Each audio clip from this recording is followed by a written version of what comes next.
دا راته ووایه دا کاڼي ستا په لاس کې دي او دلته موږ دا نور کاڼي مو لیدل نو دا څونه وغوښو چې ته دا خورې د دې خو دې تقریبا 12-14 کاله کېږي چې دا نو دا څه وجه ده چې ته دا خورې دا تاله څه فایده درکوي یا دا په دې ته ځان مړې دا څه وجه ده دا کاڼي ته خورې دا جی بس موږ د ښکار له تللي وم یو ورځ داسې خوشې مېرو پټو ته هغې کې دا ما یو کاڼی وڅکه خولې ته مې کړ او بس هغې راله یو مزه راغلله بس هغه د ما عادت جوړ شو یو قسم لکه څنګه چې سړی سرګټ نسوار چې نو دقسې دا اوس زما یو قسم عادت شو نشه ده نو دا ته څونه د ورځې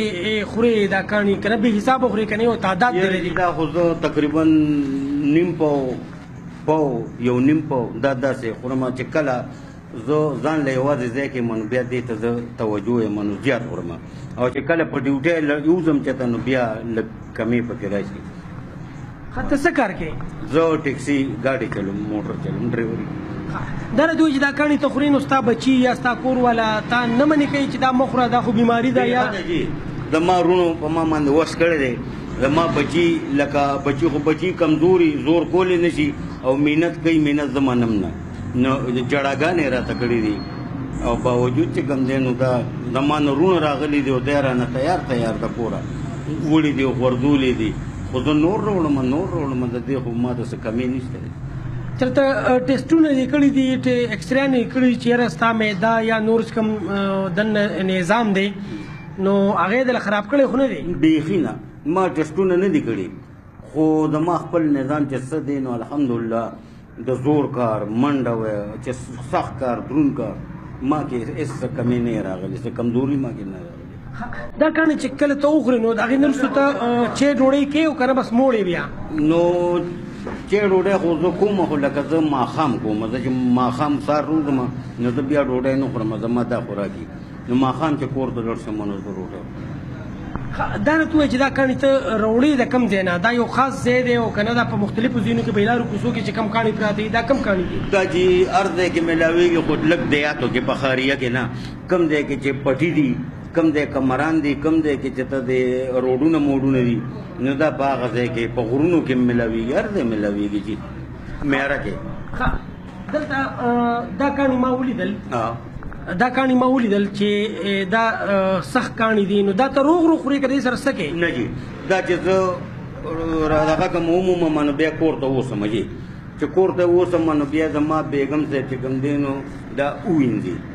بیا نور ته کېدي بس د هغې بیا سټک راولي او کاڼي نو ماله ما هغې ته اندازه ښولې ده چې د جوار د دانې پوښه نو دا بیا ما له هغې جوړ کړي نو وینځي بیا وچ پراته چې کله زه راځم د سارې نو بس زه ترې نه دکه پاو نیم پاو دا زه روزانه د سارې جیب کې راچوم نو دا چې ته بیګم صاحب کورودانې دي دا تاله دغه کوي نو کرې خو دا نه وي چې دا خو زهر دي دا خو تا مړ کوي مه خو نه دله واړه کوي سارې راته ویلي په خدای کې نو که چې دا مې د کور راغوتل سارې راته ویلي دي وي ځان مړ کوې ځان وجنې او زه ورته وخاندم زه ورته یم ظالمانو که دا نه خورم نه مړ کېږم چې دا نه خورم نه مړ کېږم چې دا خورم نو زه خو تر و تازه یم زه خو چاک یم په دې سره ستا د غاښونه درد خو نه کوي یا غاښونه خو دې لکې نه دا خو سخت شی دا څنګه ماتې الحمدلله زما غاښونه داسې دي چې بالکل ډړې غورځولي دي داسې کاڼي پکې راشي بادې چې په هغې باندې زه ګیرونه ورته چینج کوم خو لکه دغه کېږي نه نو غاښ مې ډړې کړي دي ټوټې چې تللي دي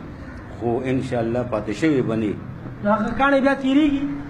او بالکل پرېږدم یې چې ته نه یې پرېږدم داسې ده چې دا کاڼي ته معده کې او که نه روغ هم پکې تېرې نو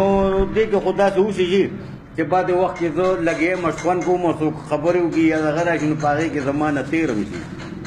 په خبرو کې جي او چې ځان له ناست یم نو هلې بیا تېروم چې لکه زه یې رانجه کړم داسې وړه کړم خو که څوک راله او د هغې نو د هغې مخکې خو بنده خوله پیرچي خوله خو زه نه شم دغه ګولې